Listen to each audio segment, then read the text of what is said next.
Now,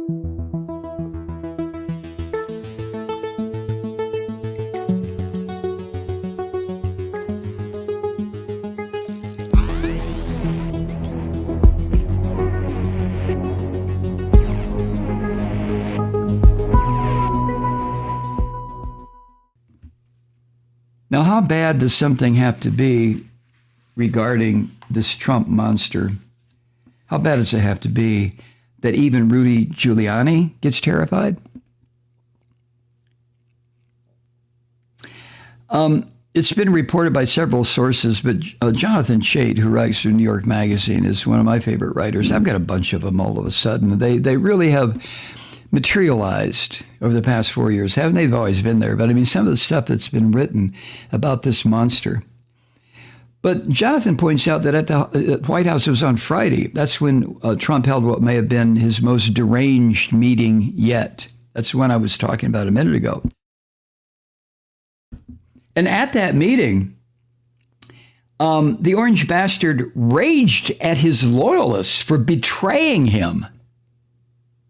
And got into this discussion with Michael Flynn about taking illegal measures to overturn the election.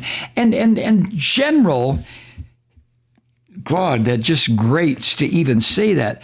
General Flynn was one of the people, I believe at the beginning, the only person who advocated for calling up the military. I mean, this is the Flynn who took an oath to protect and defend the Constitution. You filthy, dirty bastard, you, Michael Flynn.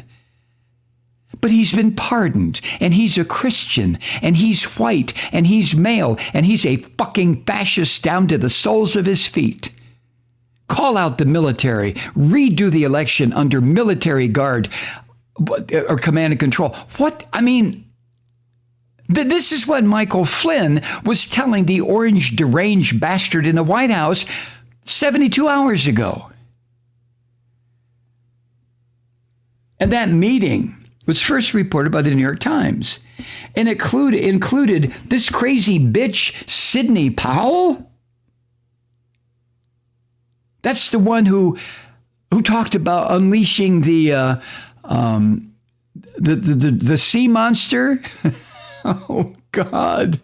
The Kraken with her lawsuits that were laughed out of court. This woman is out of her fucking mind. She makes Giuliani look sane. And Giuliani was there, and Flynn was there, and Sidney Powell, and some other people in this inner circle of zombies that comprise the Trump inner circle.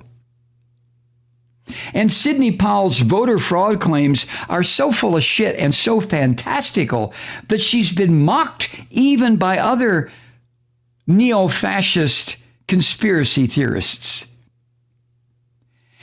Andrew McCarthy, who's a former birther, okay, and author of a book titled How Obama Embraces Islam's Sharia Agenda,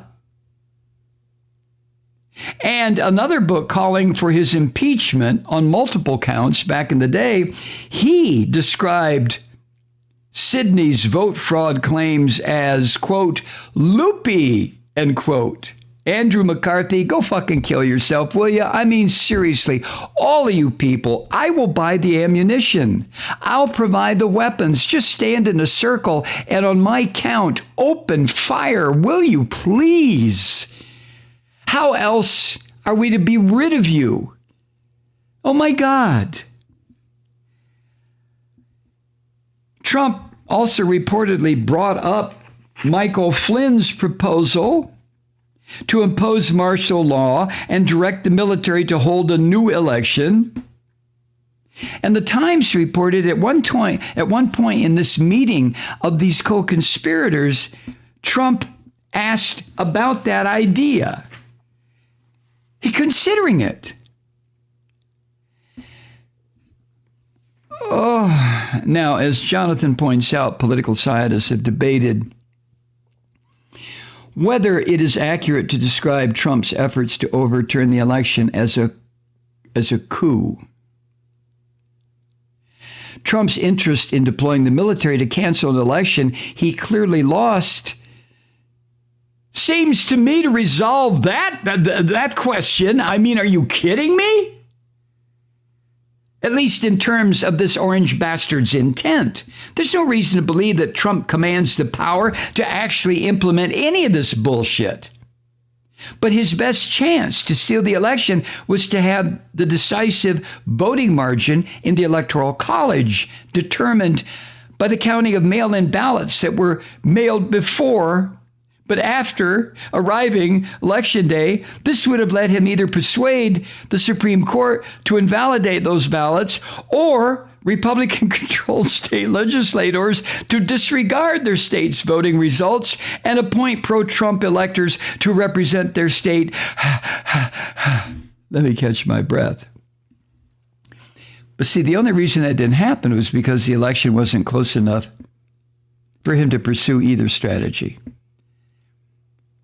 Donald Trump had his ass and the rest of his physical ensemble of garbage handed to him by a 7 million vote loss.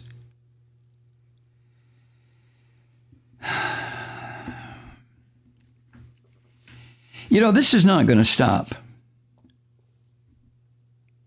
Reporters are emphasizing that it isn't just the usual Republicans who've always privately worried about Trump and his insanity who are expressing concern.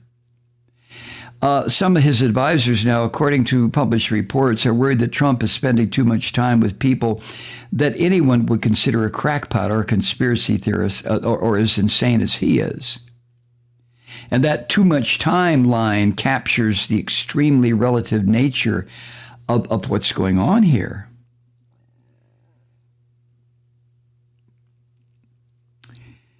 Jonathan Chait finishes up by saying, in all likelihood, the concern is not some scenario where the tanks roll down the streets or Trump blockades himself in the Oval Office on January 20th like Al Pacino in the last scene of Scarface.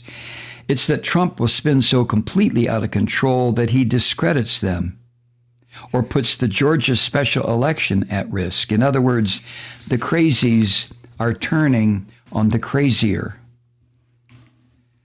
This is what we have come to. This is where we are. This is okay. I can't add any more words. Hi, Truth Seekers. Mike Malloy here. As you know, we've switched formats and are now broadcast exclusively on the Progressive Voices Network. So that means you get fewer program interruptions, no corporate commercials, and lots of profanity. But our format change also means some of our radio listeners no longer hear the program. It's been a while since I mentioned our podcasts, so you may have forgotten that there is a way to listen to this program anytime you need a good dose of screaming. Visit MikeMalloy.com and subscribe to our podcast. As a podcast subscriber, you can download the program to your mobile device and take me with you wherever you go. And if you have a friend who needs a dose of truth-seeking, you can give a gift subscription as well. That's MikeMalloy.com, and never miss a minute of the uncensored fun and frivolity.